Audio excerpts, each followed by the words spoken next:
បើសិនជាបានបងធ្វើជាប្តីចាញ់ថ្នមអូនស្រីមិនឲ្យទៅណាទឹកមិនឲ្យដងខ្យងមិនឲ្យរកោមិនឲ្យបេះសេះមិនឲ្យខ្វៀលចុះមិនឲ្យចេញវាលតើតាណាមិនឲ្យហូបបាយហូបបៃស្រាចហូបអាហារនំចំណីដល់ស្គមចេញចឹងចំនីខ្ចីក៏វែងទៅដីឲ្យឆ្កែច្រាស់ច្រំ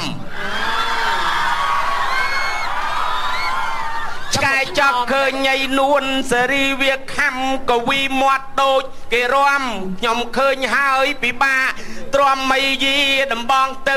វាយឆ្កែក្រាន់តាយា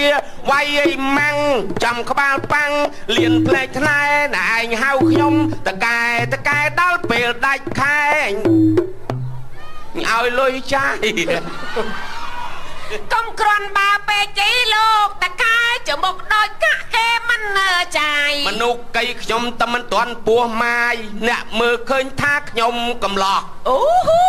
អន់អើយមហាអន់ក្បាលកលឹបដូចក្តាប់ពេងប៉ោះបើនាងមានឆ្នាំងយកទៅស្ងោចចោះប្រយ័ត្នត្រីរោះ